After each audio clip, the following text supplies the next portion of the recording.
Welcome to this Blackpool Music School video all about the G-tuned dulcimer.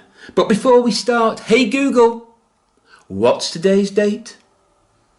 It's Sunday, the 3rd of September 2023. So as you can see, I shoot some of these videos a little bit in advance. So this is the perfect first song for you to learn as a beginner. Well, actually it's two songs.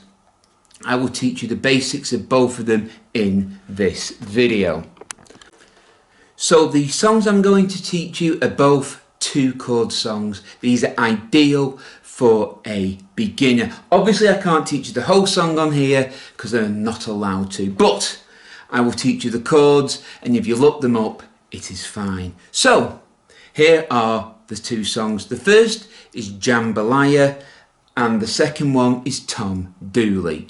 Now we are going to be playing this in the key of D. Yes, I know we're on a G-tuned U, but if you've seen the previous videos, there are other keys you can play in. This requires minimal effort of movement with the left hand or your fretting hand. You could be a right-handed fretter.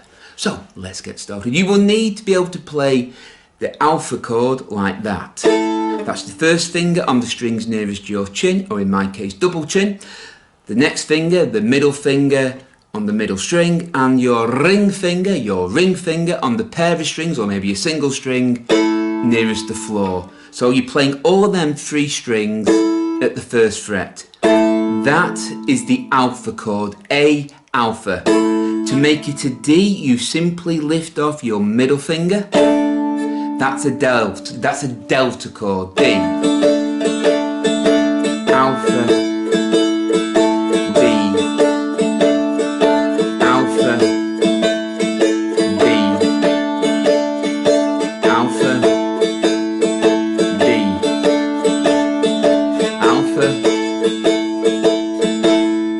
I think the song Iko Iko by Dr. John is also two chords as well. Or the Bell Stars had a hit with that, I think, in the late 80s, early 90s. Anyway, two chord songs.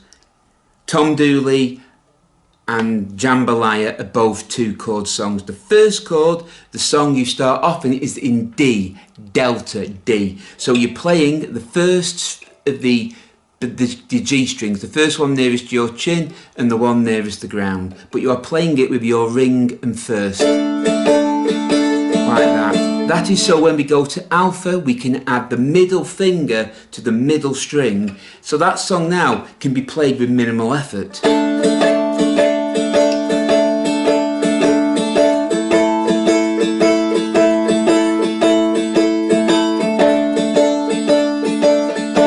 Now obviously I'm not going to sing this because I don't want to break my camera. My voice is not the most eloquent in singing, but that's not what you're here for. You're here to learn strumming techniques. So basically your delta chord, I want you to play your delta chord with your first and your ring finger like that. I'm not sure if you can see that. Can you see there? G and the G, and this finger will be added there at the first fret on the middle string to make it an alpha chord. So two chord songs are useful. D, A, D, A, D, A, D, A, D,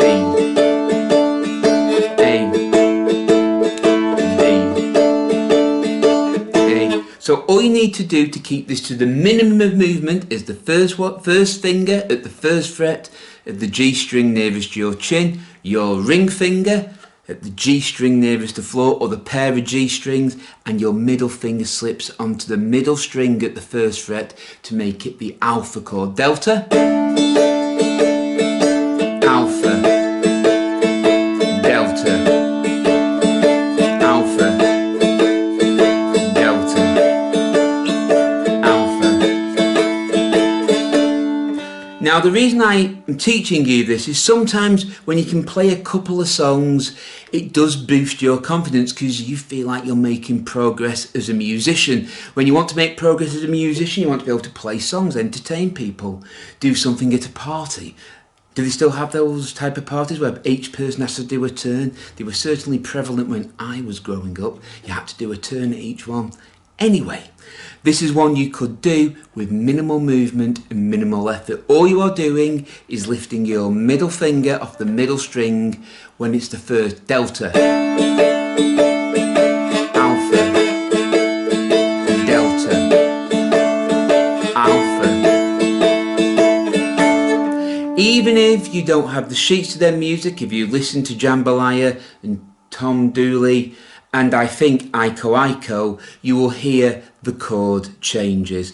We always start off with the chord we are in for the song. So if the song's in the key of D, in this case we're in D, you always start with the D chord, then you transition to the A and then swap between the two. But 99% of the time with music, there are always exceptions.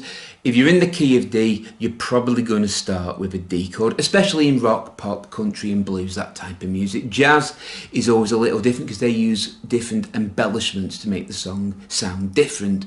But most of the rock, pop, country, blues songs you will be playing, and I certainly play, normally start off with the chord that we're in. So I hope you found this video useful. If you have, please give us a thumbs up and subscribe to Blackpool Music Skill. The more thumbs up we get and the more subscribers we get, the more videos we will post. So until next time, take care, keep practicing, keep playing, and as always, goodbye.